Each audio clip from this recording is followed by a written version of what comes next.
crates like this are about $45. Yeah. They're real helpful. Yeah. It's really good to have the right. It's always easier to have the right equipment. This is a godsend here. This equipment here, crates, fencing, just anything you have when you're working with poultry.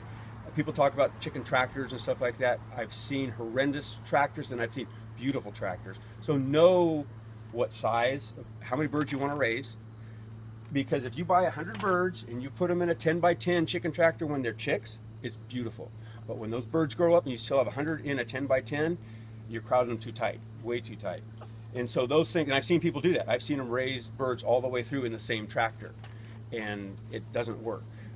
So talk to people around that have animals and have done it before. Learn from their mistakes. And everybody is willing to give, help. So don't be afraid. These are about $40–45. You can get them for. You can pay up to $60–70 for them. Yeah, I've seen I can't remember what catalog it was, but they were like $75 Yeah. a piece. And so what you do is you come to somebody that's buying a lot of stuff, and we buy everything wholesale from VSI, and so we get them a wholesale price, and we'll pass it right on to you too. Because we're not in to make a markup. We're just, when we place an order, we can get everything like that, chick booths and anything. If it's not, we're not making a special order just for you. If we're putting it in our order, it's great. It comes and we get next day delivered. And so it's real simple to do, and we do it for anybody, for feeders, waters, anything you can find. And they've got a website, and you can go on it and look at it and just say, hey, I want some of this. What is it? And then I can give you our price on it. So that'll help a little bit. But back to the birds. Yeah, VSI. The birds in here, just keep them calm, and they're all nice and calm. They're not up fighting anything like that, and that's what you really want. And then the next step is you grab the birds. Like Paul said, the way you hold the birds, you want to pick them up, cradle them, and then Clint will take the bird, and he'll show you, but he'll take the two legs and then put the head, and he'll put the head down in the cone, and he'll grab, with holding on to the legs, and he'll grab the head in the jaws, right underneath the jaws, the cheeks through here, and then he'll make a penetration with the knife straight through, and he'll be able to catch both veins in the neck, like that way. A lot of people will take and cut it here and here, but it's two moves. The way if you just go straight through, don't take the knife and go through and then pull it out, because then you'll cut the esophagus, and then you'll have biomatter in and contaminate your whole setup. So you don't want to, the old thing was take it, put it on a block, chop the head off, and it'll die. It takes about 2 minutes for a bird to bleed out. So it's just like Paul was saying, you don't want to go, I can put 6 birds in here real quick and then go over here and dump 3 birds in there and then have 3 birds in there and do all of that, and it's really fast, but it's not good quality. You want that bird to bleed out. It's never worth taking too much, going too fast for it. Let that bird take 2 minutes or longer and just make a day of it, and just do this, and then we do them in 3 bird rotations, because we'll have 6 birds in here. We'll take 3 out, we'll put 3 on the scalders the next step. The scalder here is great. It's set to 150 degrees. We always put a thermometer in it. It's also a thermometer set down here. This thing is automated. Put 3 birds across the table, and it turns them and dunks them, brings them back up, lets them drain, takes them back down, drain, and this will make 6 revolutions. And that's what we found at 149, 150 degrees is the best. You can also check by pulling the tail feathers out, wing feathers out, any long feathers, or the skin on the legs or the toes. And if the yellow skin or the black or whatever peels easy, that means that the bird's ready. You don't want to cook them, so you don't want to put it up to, this just came back from a processor. He had it set at 175 degrees. So it 175 degrees may have taken him 2 revolutions, but he also was cooking the birds. And that's getting the internal organs and all that internal stuff hot. And you don't want that. The object is to get them from a killed bird through the process as fast and as clean as you can do it, and into that chill tank, and get that body temperature down to that 40, or chilled water. Our cold water is like 32 degrees, I think.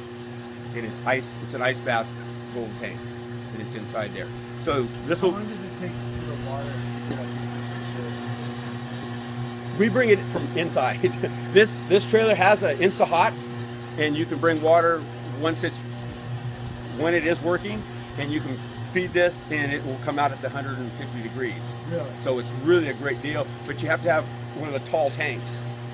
The pressure on a small 5-gallon tank isn't enough pressure to run that Insta-Hot. So that's the only drawback with that. But this will go the 6 revolutions, and then it shuts off. And if you see, they've got a little bit too full, but the water level should be underneath the bar. That way the chickens aren't sitting in the water. Mm-hmm. Okay, you notice the bubbles? Yeah. It cleans the feathers, it cleans the birds. Okay, so the dirt falls away. The tank, when you're done, that tank is filthy. That's just dishwashing? That's just dishwashing soap. Put a lot of it in there. On the cones, we spray all the cones with Pam? Pam? Yeah, whatever. A non-stick vegetable oil or whatever. I think she's got canola oil in it because it was cheap or something like that. The blood won't stick. Okay, so it's easy cleanup, and that's what you're looking for, is something that will make it easy to clean up and the blood doesn't stick, and then it comes out here, drops down inside Yeah. the tank. Super key. Because it's like you said, if you do it for a whole day, it's almost impossible Yeah. to clean that, you know. And that's after the full long day, keeping everything as clean as you can throughout the process. It will save you a lot of grief, you know, at 10 o'clock at night when you got to get it back to the Beelans by 6 a.m. the next day. Because it's going or out the whatever. next day. Yeah. So. Cleanliness throughout the process is really a good thing to think about. Yeah. So now you've got your bird cleaned, and through here, the 6 revolutions, they can set up here if you have birds in the plucker. Plucker, you'll take 3 birds. You want to always have, you never want to put just one bird in here. They need to bounce off of other birds. Okay, the plucker, the fingers spin on the bottom, water comes in and washes. The feathers drop down to the sides, but the birds are all tumbling around in here, and they're knocking off each other, and the feathers are getting rubbed off on the fingers. So that's about it for the maybe a minute, less than a minute in here, and they're clean. If the water temperature's right, the revolutions are right, in here the skin doesn't rip. And that's a real big thing. Broken wings, don't overdo it in here because they will break, they will tear skin, and if you have a torn skin, you can't sell the product. It doesn't look good, you know, for anybody to take or anything like that. So once they're done here, you get your 3 birds, you take them inside, and right inside that window on the left is an eviscerating table, big stainless steel table with a hole in the middle of it, and that's where we process. It's got an edge rail around it, so that there's tricks when you're killing the bird, you can put the neck on it and pull down.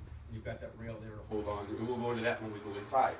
But that's sort of the outside process.